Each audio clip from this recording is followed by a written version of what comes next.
And we're in a time of extraordinary crisis right now. And the world needs us to be strong. They need us to remember our creed and our admonition. Turmoil and violence have rocked the Middle East and Eastern Europe. We all know it, and tensions continue to build in the Indo-Pacific. The country demands strong leadership of this body, and we must not waver.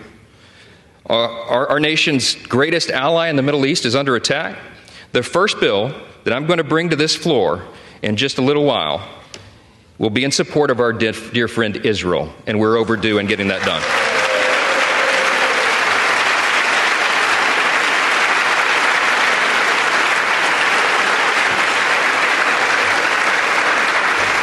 We're going to show not only Israel, but the entire world that the barbarism of Hamas that we have all seen play out on our television screens is wretched and wrong, and we are going to stand for the good in that conflict.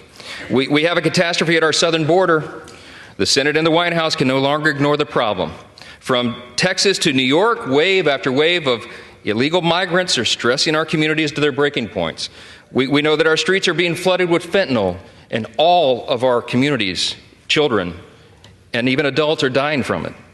The status quo is unacceptable. Inaction is unacceptable, and we must come together and address the broken border. We have to do it.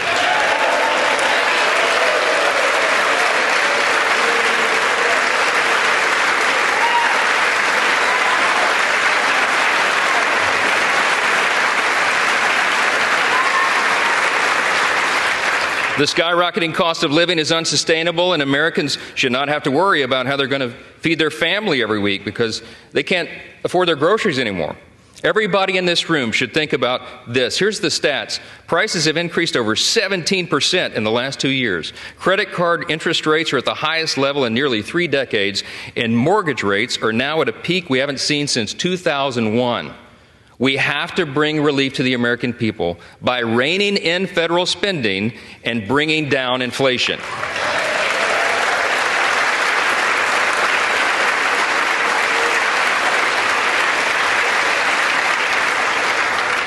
The greatest threat to our national security is our nation's debt.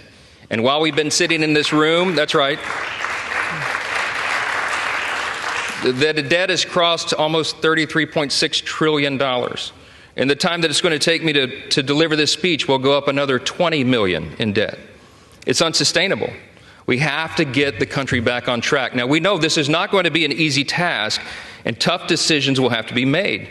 But the consequences, if we don't act now, are unbearable.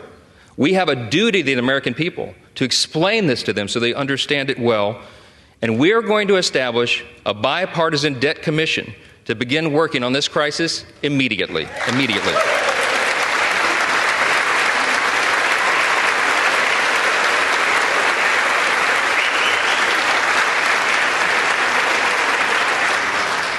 We all know that we also live in a time of bitter partisanship.